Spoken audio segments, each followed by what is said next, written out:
Ćao gledali, dobrodošli na Teen Perspektivu. Danas radim nešto poprilično drukčije od svojih obećanih videa.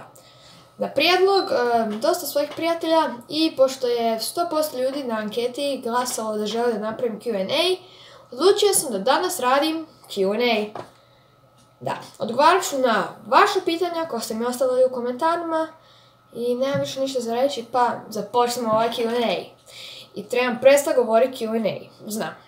Počnemo s nečim laganim, kao ovo pitanje. Koliko imaš godina? Imam 14 godina i idem u 8. razred osnovne škole. Što, kad mi ljudi pogledaju, vjerojatno ne bi tako zamislili. Obično ljudi, kad vide moju facu i mene, misle da imam u 5. ili 6. razred. Što mene nekad uvredi. Koji ti je omiljeni YouTuber? Zbilja ne znam, pošto dosta YouTubera pratim na YouTubeu i nemam pojma koji mi je omiljeni. Nisam inače razmišljala o tome, ali ovako, ako samo moram reći, rekao bih Matt Pat. Pravo ime mu je Matthew Patrick i on ima 3 YouTube kanala, The Game Theorists, Film Theory i GT Live. On je YouTuber koji radi teorije o raznim igrama i filmovima i igra igre. Dobar je lik. Zašto si se počeo baviti YouTubeom? Pa, počeo sam se baviti YouTubeom zato što sam jednostavno volio praviti videe. To mi je bilo jako zabavno, volio sam uređivati videe i volio sam zabavljati ljude, nasmijavati ljude i nekako sam zanimati ih. Pa eto, volio sam praviti videe i volio sam ih podijeliti sa svojim prijateljima, obitelji. I eto, onda sam dobio ideju zašto ne bi napravio YouTube kanal. I drago mi je da jesam. U koju ćeš srednju? Oko toga nisam baš siguran, još ne znam, ali mogu vam reći koje zanimanje želim. Želim biti kao računalni tehničar ili programer ili nešto tako. No još ne znam koju srednju, valjda, EMŠu, možda, ne znam. Ovdje imamo komentar sa 3 pitanja. Koju vrstu glazbe slušaš?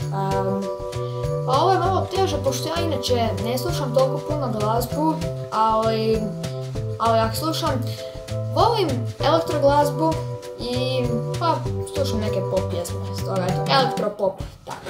Što misliš o K-popu? Znači, za one koji ne znaju K-pop, to je kao žanr popa iz Sjeverne Koreje, kao korejski pop, tak nešto bilo. Oni koji znaju bolje, nemojte se ljutiti, ne znam baš puno uglavnom. Šta mislim o K-popu? Pa u redu je, ali nije nešto što bi ja ovako slušala. Bojiš li se srednje škole? Pa onak, mislim malo, nervozan sam poprilično zapravo, jer to je ko sad da idem prvi put u školu opet. Ulazim u nepoznati teren, sa nepoznatim osobama, nemam pojma kako će biti i onda, nervozan sam. Nismo li svi? Omiljeni film? Dosta teško pitanje. I ne znam, ali da ću odgovor, evo recimo, reći ću Kapetan Amerika Građanski rat, pošto volim onak filmove o superherojima, sci-fi i to. Vjerojatno sam zaboravio hrpu dobrih filmova koje sam gledala, kažem, Kapetan Amerika Građanski rat. Šta misliš o ljudima koji su furry i vole anime i još oni koji vjeruju da je zemlja ravna ploča? Ok, za one koji ne znaju što su furry, evo stiže objašnjenje pomiješano sa mojim subjektivnim mišljenjem.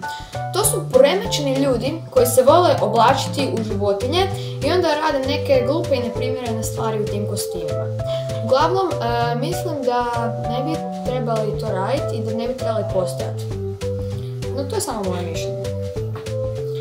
Što misliš o ljudima koji vole anime? Pa šta, dobro. Mislim, u redu je voljeti anime. Anime je sasvim ok. Za one koji ne znaju što je anime, to su kao japanski crtići poznati po svom stilu umjetnosti, prepoznatljivi po onim kao izduženim očima, dugom kosom i svemu time. Ljudi koji misle da je zemlja ravna ploča, mislim, nek se obrazuju. Zemlja nije ravna ploča. Ne znam zašto oni misle da je. Oni valjda misle da vlada zataškava neke velike tajne i da je zemlja zapravo ravna ploča. Ali realno kad pogledate, to ne bi bilo moguće s toga. Mislim da su u krivu i volio bi da znaju bolje. Jel imaš jeftin opanak? Koji vrag je opanak? Moram to googlat. Opanak. Ne, u tom slučaju nemam jeftin opanak. Si glup ili kaj? Kaj? I to su uglavnom svi YouTube komentari. Još ću vam odgovoriti na par pitanja koje su me prijatelji pitali u Viberu, ako vas zanima. Imaš li kućnog ljubimca? Trenutno nemam, prije jesam, imao sam jednu mačku, zvala se Sivka. Jel planiraš raditi u žito kompaniji? Zapravo, nisam nikad razmišljao o tome. Ne. Najdraži superheroj? Ok, za Marvel Spider-Man, a za DC rekao bi Flash. Da. No, to je sve za danas. Hvala vam što ste gledali ovaj video, nadam se da vam se svidio. Ako je, ostavite like da znam da vam se svidio i možete se preplaviti ako želite vidjeti još mojih videa. I pogledajte neke druge ako vas zanima, ako već niste. No, to je sve za danas. Bok!